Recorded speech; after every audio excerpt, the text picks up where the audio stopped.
My name is Jacqui.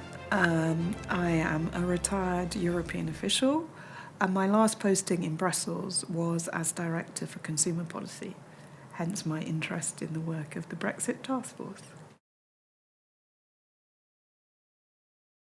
In a number of ways, I think. First of all, there is a gradual move from directives to regulations. Now, that sounds quite technical. The difference is that with a directive, it is transposed into 28 national pieces of legislation. And in that process, there is a lot of opportunity for variation, additional complexity, ambiguity. So one of the things that the European Union generally wants to do, and has also wanted to do in consumer policy, is to move to regulations where everybody applies the same text. That's the first change. The second one is the greater emphasis on coordinated application and enforcement in making the legislation we have work better by an agreed understanding of what its implications are, agreed focus on certain areas of enforcement, sharing information, sharing intelligence, sharing know-how, and also working together in certain areas. I think what the think tank has produced is a wealth of expertise about some of the issues that will need to be resolved as a consequence of Brexit. And many of them are very technical, very complex, and very detailed.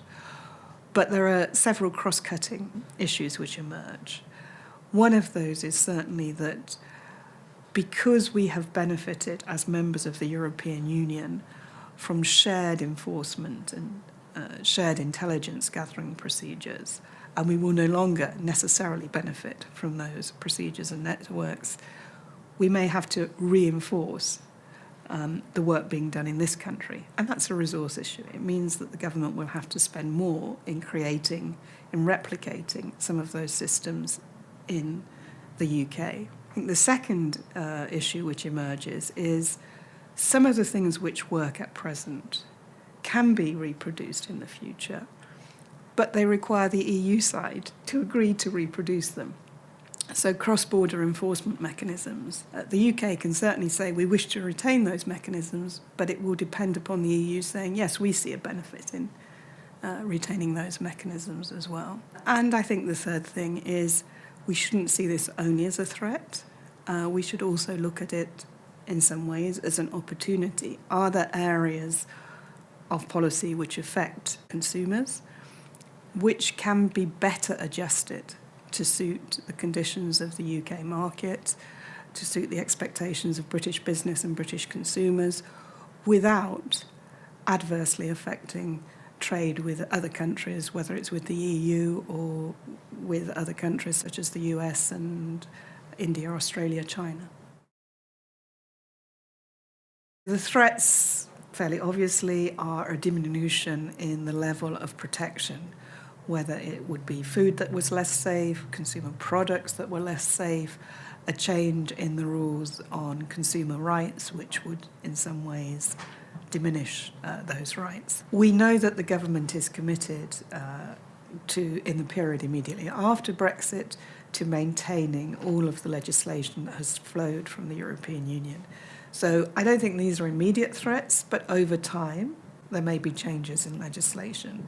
That also presents opportunities to clarify where perhaps we think that European legislation isn't formulated in a way which makes sense to the British consumer or makes sense to British enforcers. There are opportunities even to improve the levels of protection in certain instances. That's one category of concerns. A second category relates back to what I said about recent European consumer policy and this emphasis on shared and joint approaches to the risks and threats that consumers face. The UK, as a member state of the European Union, is currently a participant in various networks. Some of those are information networks, IT-based networks, that give them rapid alerts to any emerging threats, whether that's dangerous food or dangerous products. After Brexit, the UK will no longer be a member of those networks. Is there a way they can replicate that, become an associate member? We just don't know at present.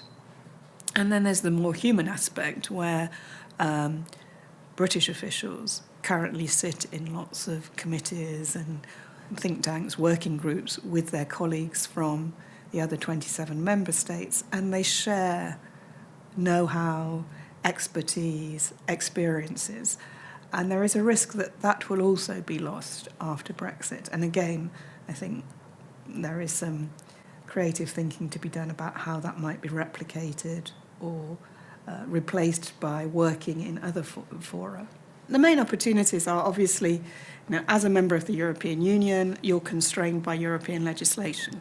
Often that is a compromise between different perspectives, different traditions, different expectations from consumers and from businesses.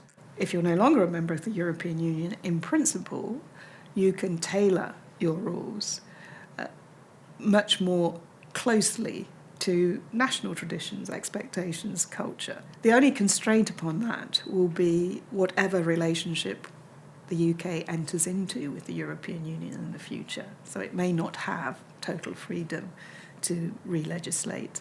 And not only the relationship it has with the European Union, but also potential trade agreements with other countries, such as the United States, India, or Australia.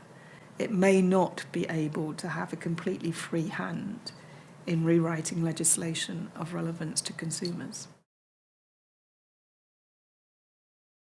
After Brexit, the UK, again in principle, this all depends upon what may emerge from negotiations, but the starting point will be that after Brexit, the UK is a third country, a non-member state, just like any other non-member state, whether you're talking about the United States, China, Belarus, Ghana. It makes no difference. The geographical proximity will make no difference.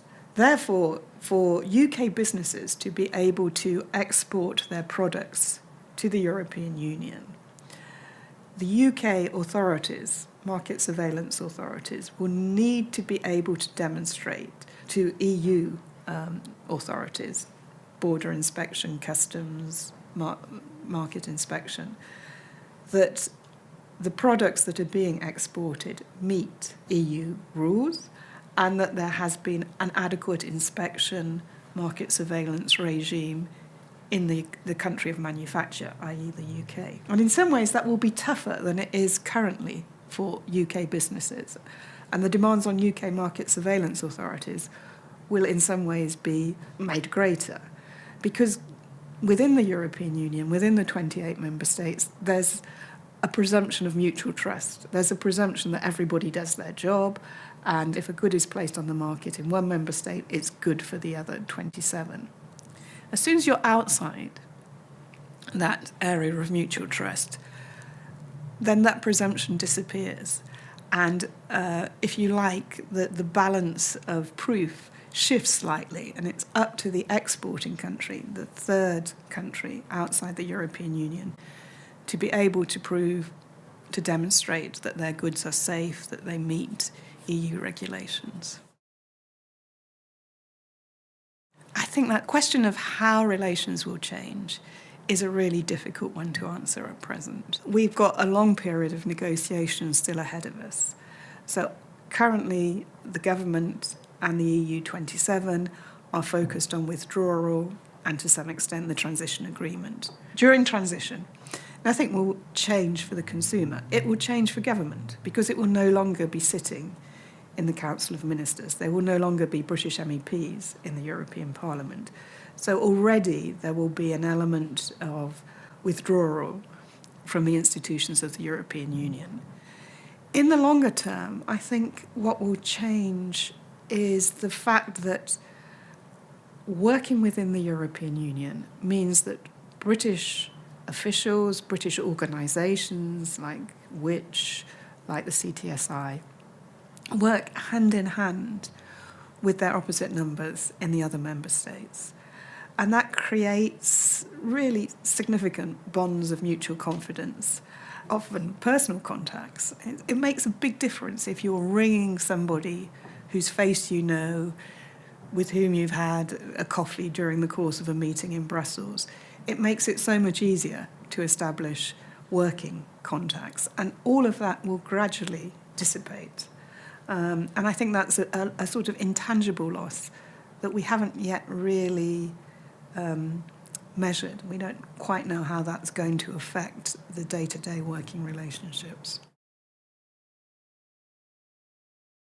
I think the simplest answer is give trading standards more resources. And there are different ways in which more resources can be provided. Obviously, the simplest way is to have more trading standards officers at local level. But I think there's also the importance of having expert backup for a number of issues, whether it's scientific, whether it's gathering intelligence centrally and making sure that that's accessible to trading standards officers. I think it would be helpful if government spoke more often about the importance of trading standards officers to keeping the market fair, open, and good for consumers and good for reputable businesses. A well-functioning market has reputable, competitive businesses on the one hand and confident, active consumers on the other.